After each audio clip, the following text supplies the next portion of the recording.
Hello everyone, welcome to study time study. This is Deepti Yadav. तो चलिए शुरू करते हैं 21 जून के करंट अफेयर। फर्स्ट क्वेश्चन है आपका, sustainable gastronomy day 2020 was observed on, यानी कि जो सस्टेनेबल गैस्ट्रोनॉमी डे है 2020 का, वो कब मनाया गया। तो देखिए गैस्ट्रोनॉमी क्या होता है। गैस्ट्रोनॉमी होता है खाना बनाने या खाना खाने की कला, ठीक है। क्योंकि किसी भी देश का खाना है वहाँ के कल्चर, वहाँ की संस्कृति का प्रतीक होता है, ठीक है। और सस्टेनेबल का मतलब क्या है? सस्टेनेबल का मतलब है सतत, ठीक है। सस्टेनेबल का मतलब क्या होता है? सतत, ठीक है, यानी कि लगातार, ठीक है। तो ये हर साल जो सतत गैस्ट्रोनॉमी डे है ये हर साल मनाया जाता है आपका 18 जून को, यानी कि आपका जाएगा ऑप्शन ए सही होगा, ठीक है। यहाँ पर आपको ये भी बता दूं कि भारत का जो हैदराबाद शहर है ना, उसे creativity day of gastronomy declare किया गया था, ठीक है। किसको? हैदराबाद को, ठीक है। और इसके अलावा किसके द्वारा किया गया था? ये यूनेस्को के द्वारा किया गया था। तो भारत के दो शहर उसमें जोड़े गए थे क्रिएटिव सिटी में। एक तो जोड़ा गया था हैदराबाद और दूसरा जोड़ा गया था मुंबई। तो देखिए जो मुंबई जोड़ा गया था वो किसके लिए जोड़ा गया था? ये फिल्मों के लिए जोड़ा गया था, और हैदराबाद अपने भोजन के लिए जोड़ा गया था। क्लियर?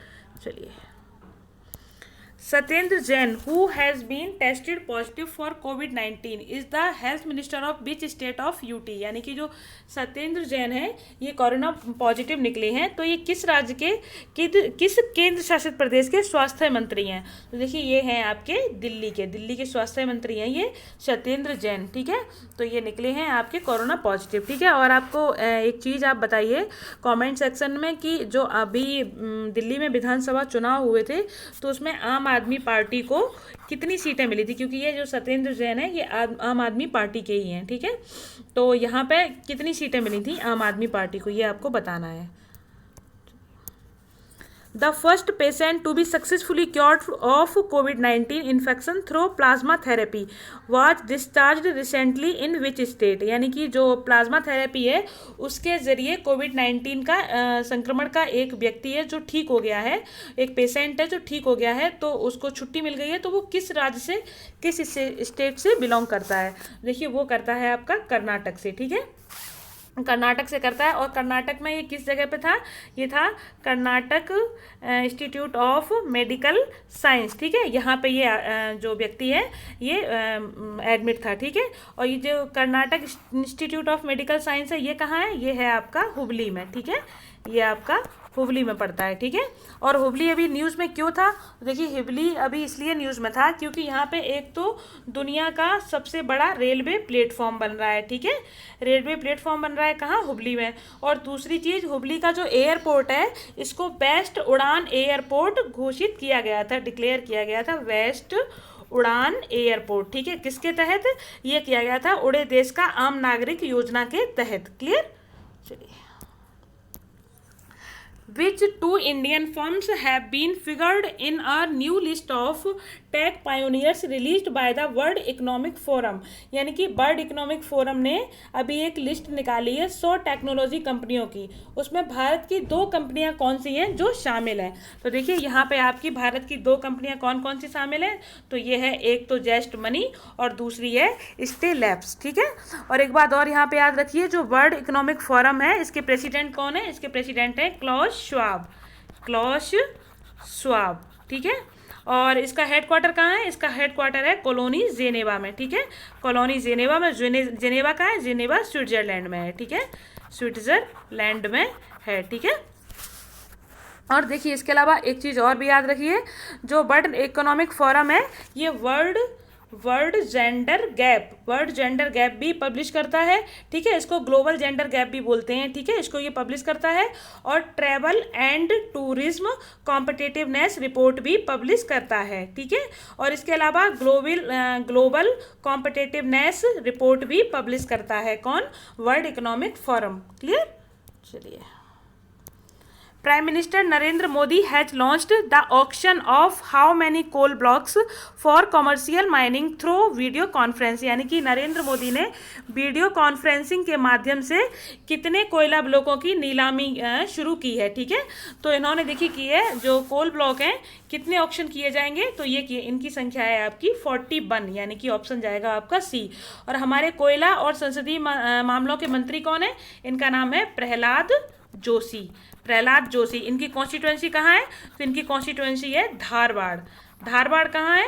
धारवाड़ है आपका कर्नाटक में, ठीक है। धारवाड़ कहाँ है? कर्नाटक में। और देखिए एक चीज़ और याद रखिए, एक कंपनी है नॉर्दर्न कोल फील्ड्स लिमिटेड, ठीक है।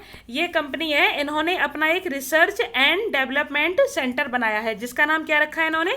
जिसका नाम रखा है सरस, ठीक है, ये बनाया है। और देखिए मौजूदा वित्तीय वर्ष के लिए यानी कि 2020 और 21 के लिए हमारा जो कोयला उत्पादन है उसका लक्ष्य कितना है? तो उसका लक्ष्य है आपका 710 मिलियन टन, ठीक है। और कोयला जो कोल इंडिया लिमिटेड है, इसके नए चेयरमैन अभी कौन बने हैं?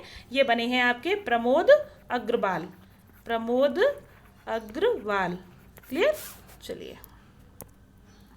नेक्स्ट है Volkan Bozkir who has been elected president of 75th session of the UN general assembly, hails from which country. यानी कि जो वोल्कान वोस्किर हैं, ये देखिए ये किस देश के यहाँ लिखा हुआ है, किस देश के राजनयिक और राजनेता वोल्कान वोस्किर को संयुक्त राष्ट्र महासभा के 75वें सत्र के रूप में चुना गया है। तो ये किस देश से हैं? देखिए ये हैं आपके टर्की के, यानी कि आपका जाएगा ऑप्शन बी, ठीक है। टर्की की कैपिटल क्या है? टर्की कैपिटल है अंकारा, ठीक है।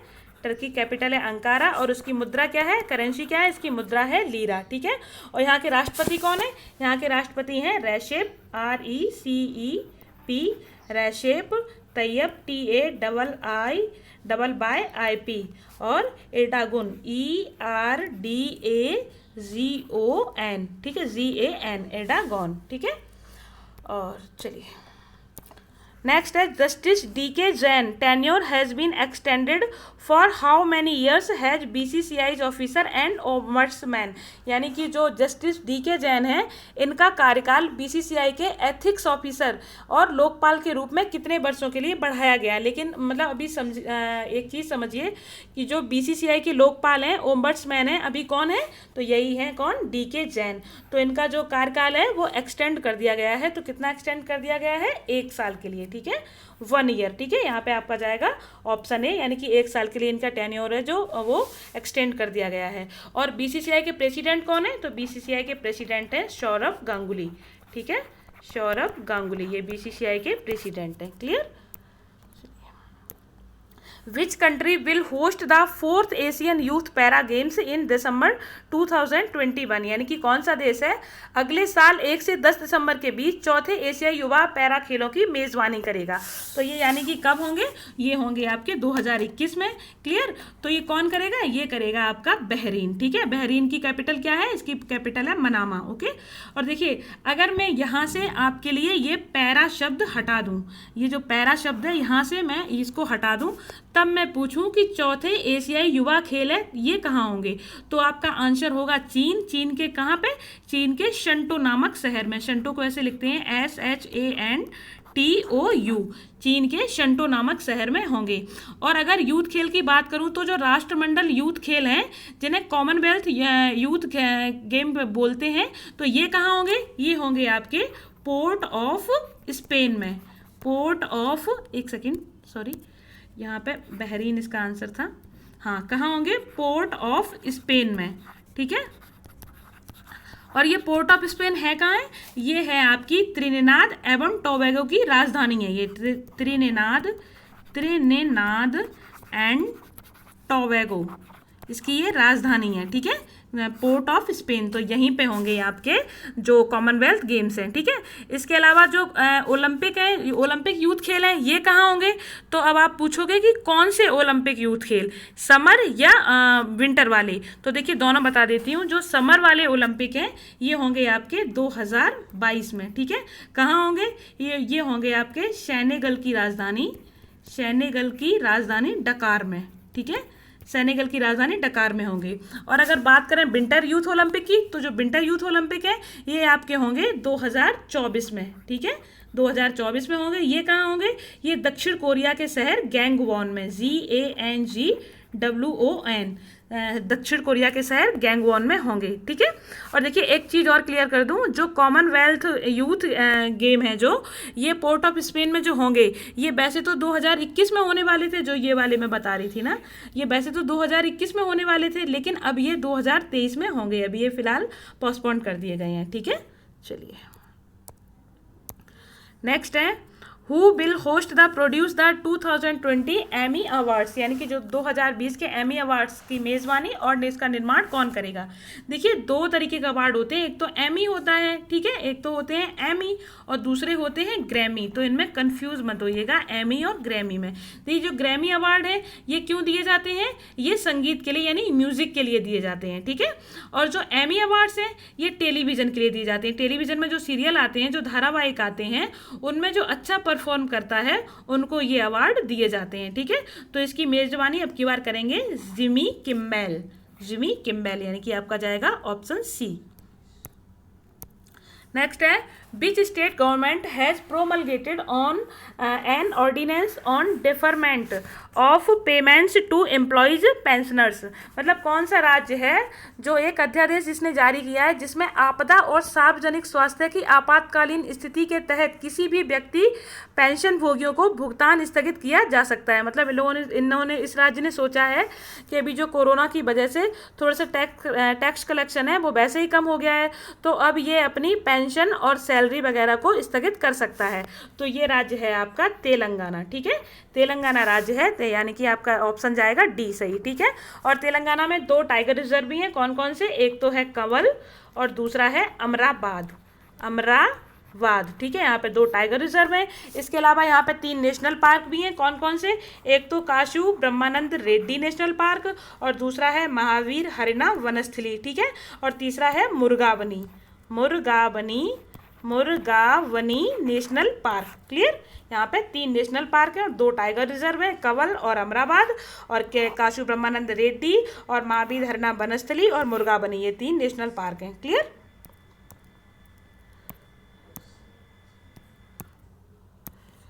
Which country has signed legislation that calls for sanctions against Chinese official for crackdown on the minority Muslim Uyghur ethnic group, यानी कि किस कंट्री ने किस देश ने चीन को लेकर उइगर और अन्य जाति अल्पसंख्यकों के खिलाफ चलाए उसके अभियानों के लिए दंडित करने के लिए एक विधेयक पर हस्ताक्षर किए हैं। देखिए ये देश है आपका अमेरिका, अमेरिका ने चीन को दंडित करने के लिए ये कदम उठाया है, ठीक है। देखिए चीन का जो एक पश्चिमी राज्य है, पश्चिमी प्रोविंस है जिसका नाम है जिनजियांग, ये इनका, इसको जिनजियांग प्रोविंस बोलते हैं, ठीक है। तो वहाँ पर इसने 1 मिलियन यानी कि 10 लाख से ज़्यादा उइगर मुसलमानों को बंदी बना रखा है, ठीक है। तो इसीलिए अमेरिका चीन को दंडित करने के लिए इस विधेयक पर अमेरिका ने साइन किए हैं, क्लियर।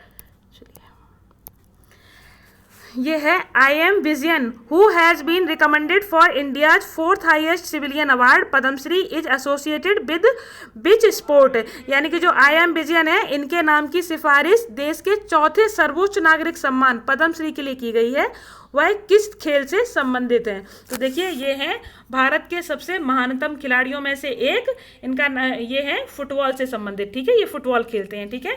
और फुटबॉल की बॉडी को क्या कहते हैं, फुटबॉल की बॉडी को कहते हैं फीफा, ठीक है। फीफा का हेडक्वार्टर कहाँ है, इसका हेडक्वार्टर है ज्यूरिख में, इसका हेडक्वार्टर ज्यूरिख में है।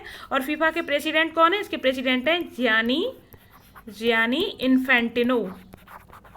इन्फेंटिनो, ये इसके प्रेसिडेंट है, क्लियर। यानी कि आपका ऑप्शन जाएगा डी यहाँ पे, क्लियर। चलिए, prime minister Narendra Modi has launched a scheme on June 20 to boost livelihood opportunities in rural India, यानी कि प्रधानमंत्री नरेंद्र मोदी ने ग्रामीण भारत में आजीविका के अवसरों को बढ़ावा देने के लिए 20 जून को किस योजना का प्रारंभ किया है। तो देखिए ये इन्होंने शुरू किया है ग्रामीण कल्याण रोजगार अभियान, ठीक है। इस योजना का काम होगा कि जो प्रवासी मजदूर हैं उन्हें रोजगार दिया जाए, ठीक है। ये अभियान कितने दिन चलेगा, ये चलेगा आपका 125 दिन चलेगा, चलेगा, ठीक है। और भारत के 116 डिस्ट्रिक्ट में चलेगा और इसके अलावा 6 राज्यों में चलेगा, ठीक है। 116 डिस्ट्रिक्ट में और 6 स्टेट्स में चलेगा ये, ठीक है। और इसके अलावा और भी कई योजनाएं हैं, जैसे कि अभी भारत में 200 नगर वन यानी कि अर्बन फॉरेस्ट बनाए जाएंगे, ठीक है। और एक और योजना थी प्रधानमंत्री स्वनिधि योजना, प्रधानमंत्री स्वनिधि योजना। इसमें क्या था, जो स्ट्रीट वेंडर्स होते हैं उनको अपना रोजगार दोबारा शुरू करने के लिए 10,000 रुपये उनको दिए जाएंगे, ठीक है, लोन के रूप में, ठीक है। इसके अलावा एक और योजना शुरू की गई थी, पंचायती राज दिवस जो होता है हमारा 24 अप्रैल को, उसी दिन शुरू की गई थी। इस योजना का नाम है स्वामित्व योजना, स्वामित्व योजना। इस योजना में क्या होगा, इस योजना में जो हमारे गांव की ज़मीन है वो नापी जाएगी ड्रोन का यूज़ करके, ड्रोन का यूज़ करके गांव की ज़मीनें हैं वो मेज़र की जाएंगी। चलिए, who has been elected as non-permanent members of UN Security Council, यानी कि संयुक्त राष्ट्र सुरक्षा परिषद के द्वारा यूनाइटेड नेशन सिक्योरिटी काउंसिल के द्वारा सुरक्षा परिषद कौन अस्थायी सदस्य के रूप में किसे चुना गया है। देखिए, तो ये चुना गया है आपका अभी, देखिए यहाँ पे भारत को भी चुना गया है, आयरलैंड को भी चुना गया है, मैक्सिको को भी चुना गया। तो यहाँ पे आपका जाएगा ऑप्शन डी, यानी कि यहाँ पे चारों चुने गए हैं, ठीक है। अब देखिए, यहाँ पे एक चीज़ आपको बता दूं, जो संयुक्त राष्ट्र सुरक्षा परिषद है इसके 2 तरीके के मेंबर होते हैं, एक तो होते हैं स्टेबल और एक होते हैं अनस्टेबल, यानी कि एक स्थायी होते हैं और एक अस्थायी होते हैं, ठीक है। जो स्थायी होते हैं इनकी संख्या 5 होती है, जो अस्थायी होते हैं इनकी संख्या 10 होती है। जो ये अस्थायी होते हैं ये हर 2 साल में बदले जाते हैं, हर 2 साल के बाद इनको नया चुना जाता है, ठीक है।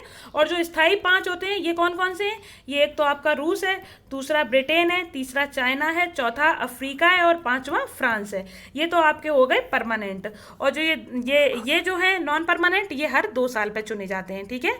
तो अब सवाल ये आ सकता है कि भारत इस बार कौन सी बार चुना गया है। तो देखिए, भारत सबसे पहले चुना गया था 1950 में, फिर चुना गया था 1967 में, फिर चुना गया था 1972 में, फिर चुना गया था 1977 में यानी कि 1977 में, फिर 1984 में, फिर 1991 में और फिर 2011 में। यानी कितनी बार हो गया, 1 2 3 4 5 6 7 इससे पहले मतलब 7 बार चुना गया है, ठीक है। तो अब की बार चुना गया है 8वीं बार। अब की बार कौन सी बार चुना गया, 8वीं बार भारत चुना गया है, clear.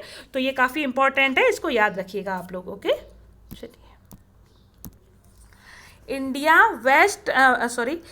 will send its tri-service contingent to take part in the 75th Victory Day Parade on World War II in which country, यानी कि जो द्वितीय विश्व युद्ध है उसके 75वें विजय दिवस परेड में भाग लेने के लिए भारत अपने सैन्य दल को किस देश में भेजेगा। तो देखिए, यहाँ पर हमारी नौसेना, थल सेना और वायुसेना तीनों ही जाएंगी। तो ये देश होगा आपका रूस, यानी कि रसिया, ठीक है। रूस की राजधानी मॉस्को में होगा ये आपका जो फंक्शन, ठीक है। ये वैसे देखिए, वैसे तो जो विक्ट्री डे है वो कब मनाया जाता है, वो हर साल 9 मई को यानी कि 9 मई को मनाया जाता है, ठीक है। लेकिन इस बार जो इसका फंक्शन है वो होगा 24 जून को, ठीक है। इस बार इसका फंक्शन 24 जून को होगा, ठीक है।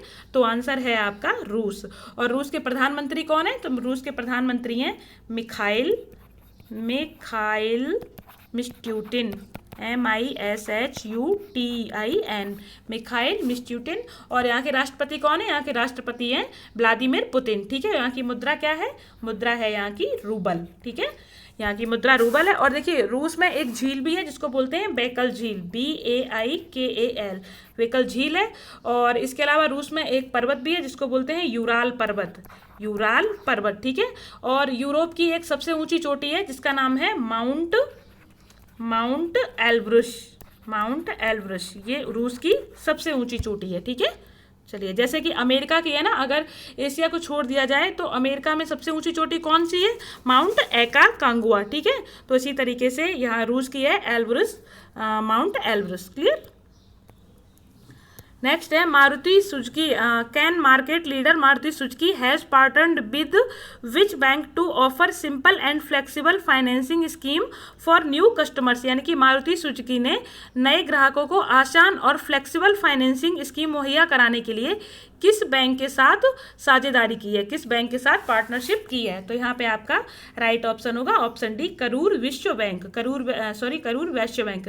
करूर वैश्य बैंक का जो मुख्यालय हेडक्वार्टर है वो कहाँ है? वो है आपका करूर में। और करूर कहाँ है? करूर है आपका तमिलनाडु में। क्लियर? और करूर बैंक है, इसने एक प्रीपेड कार्ड भी अभी लॉन्च किया था, जिसका नाम क्या है? जिसका नाम है एन कैशू। एन कैशू, ठीक है, ये इनका प्रीपेड कार्ड है जो इन्होंने लॉन्च किया था। Clear? Which bank has approved a 750 million loan to India, यानी कि किस बैंक ने $750 मिलियन का ऋण स्वीकृत किया है? देखिए, तो ये लोन भारत को कोरोना वायरस से लड़ने के लिए दिया है। तो किसने दिया है? ये दिया है आपका एशियन इंफ्रास्ट्रक्चर इन्वेस्टमेंट बैंक, यानी कि AIIB ने। वैसे तो AIIB से हमें लोन है जो कम ही मिलते हैं, लेकिन अभी अभी एक लोन और मिला है वेस्ट बंगाल को। ठीक है, कितना मिला है? $145 मिलियन, ठीक है, यानी कि 14.5 करोड़ अमेरिकी डॉलर। ठीक है, और जो AIIB है इसका हेडक्वार्टर कहाँ है? तो इसका हेडक्वार्टर है बीजिंग में। इसका हेडक्वार्टर कहाँ है? बीजिंग में। ठीक है, बीजिंग कहाँ है? बीजिंग चाइना में। ठीक है, और इसके प्रेसिडेंट कौन है? इसके प्रेसिडेंट हैं जिन लिकन। जिन लिकन, ये इसके प्रेसिडेंट है। ठीक है, और देखिए एक बात और आप याद रखिए, यहाँ पे आप जो देख रहे हैं न्यू डेवलपमेंट बैंक, इसको क्या कहते हैं? इसको ब्रिक्स बैंक भी कहते हैं। क्या कहते हैं? BRICS bank. ठीक है, इसको ब्रिक्स बैंक भी बोलते हैं। और इसके लिए जो इसके अभी जो न्यू प्रेसिडेंट बने हैं उनका नाम क्या है? उनका नाम है मार्कोज, एक सेकेंड, मार्कोज ट्रोइजो इनका नाम है। ठीक है, ये जो अभी न्यू प्रेसिडेंट बने हैं न्यू डेवलपमेंट बैंक के। ठीक है, और इससे पहले कौन थे? ये कौन है? ये जो मार्कोस ट्रोइजो हैं ये ब्राज़ील के हैं। इससे पहले भारत के थे केवी कामत, ये इससे पहले ये थे। क्लियर? और देखिए वर्ल्ड बैंक के बारे में कुछ चीज़ें और याद रखिए। जो विश्व बैंक है सबसे ऊपर है जो विश्व बैंक, इसके बारे में 2 चीज़ याद रखिए जो सबसे ज़्यादा ज़रूरी हैं। एक व्यक्ति का नाम तो है आभास झा, इसको एक सेकेंड में क्लियर कर देती हूँ। देखिए एक व्यक्ति का नाम है, यहाँ पे आपका जो इस क्वेश्चन का आंसर था वो एशियन इंफ्रास्ट्रक्चर इन्वेस्टमेंट बैंक था, याद रखिएगा। और देखिए यहाँ पे जो विश्व बैंक की बात आप मैं कर रही थी, यहाँ से आप 2 व्यक्तियों का नाम याद रखिए। एक तो है आभास झा और दूसरे हैं राजीव टोपनो। ठीक है, इन 2 का नाम आप याद रखिए। देखिए जो आभास झा हैं ये कौन थे? देखिए जो साउथ एशिया के लिए जलवायु परिवर्तन आपदा प्रबंधन के लिए जो समिति बनी है ना, उसमें इनको वर्ल्ड बैंक ने रखा है। किनको? आभास झा को। ठीक है, तो ये कहाँ के? ये अपनी इंडिया के ही हैं। और राजीव टोपनो, तो ये राजीव टोपनो है, ये सलाहकार होंगे किसके? तो जो एग्जीक्यूटिव डायरेक्टर हैं, ठीक है, एग्जीक्यूटिव डायरेक्टर हैं वर्ल्ड बैंक के, यानी कि कार्यकारी निदेशक उसके। ठीक है, तो ये दोनों की दोनों भारतीय हैं, इसलिए ये चीज़ें आप दोनों चीज़ें याद रखिए। Clear? The Asian Development Bank has predicted the Indian economy will contract by in financial year 2021। ठीक है, यानी कि एशियाई विकास बैंक के अनुसार भारतीय अर्थव्यवस्था वित्तीय वर्ष 2021 में कितने प्रतिशत तक श्रिंक कर सकती है? तो देखिए यहाँ पे आपकी जो अर्थव्यवस्था है वो ADB के अकॉर्डिंग कर सकती है 4%। ठीक है, तो यहाँ मतलब बहुत बड़ा नुकसान है, इससे काफ़ी नौकरियाँ जा सकती हैं। ठीक है, और जो एशियाई विकास बैंक है इसने अभी अभी महाराष्ट्र को 2 लोन दिए हैं। ठीक है, कौन कौन से? एक तो दिया है $177 मिलियन का, ठीक है, यानी लगभग 17.5 करोड़ अमेरिकी डॉलर, और दूसरा दिया है $346 मिलियन का, ठीक है, यानी कि 34.5 करोड़ अमेरिकी डॉलर। देखिए जो 177 मिला है ये मिला है वहाँ पर सड़कें बनाने के लिए, और जो 346 मिला है ये महाराष्ट्र के जो ग्रामीण इलाके हैं उनमें बिजली देने के लिए। ठीक है, और ADB के प्रेसिडेंट कौन है? तो ये हैं मसात्सुगु अशाकावा, ये यहाँ के प्रेसिडेंट हैं। ठीक है, और इसका हेडक्वार्टर कहाँ है ADB का? तो हेडक्वार्टर है आपका मनीला में। ठीक है, चलिए चलिए, thank you for watching study time study. हम लोग मिलते हैं अगले 22 यानी कि 22 जून की करंट अफेयर में। और देखिए, जो भी हमारा न्यू व्यूअर हो, हमारा वीडियो देख रहा हो, तो प्लीज़ हमारा वीडियो लाइक कीजिएगा, शेयर कीजिएगा अपने दोस्तों के साथ। देखिए, ये बात सही है कि आपको करंट अफेयर्स के क्वेश्चन यहाँ नहीं, बहुत सारे प्लेटफॉर्म्स पे, बहुत सारे जो अदर्स यूट्यूब चैनल है वहाँ पे मिल जाएंगे, क्वेश्चन मिल जाएंगे, ये कोई मैटर नहीं करता, लेकिन कौन उसको कितनी अच्छे से एक्सप्लेन करता है, ये चीज़ मैटर करती है। तो please please please do like and subscribe my channel, और जितना जितना हो सके सब लोग अपने फ्रेंड्स के साथ शेयर करें। Thank you so much.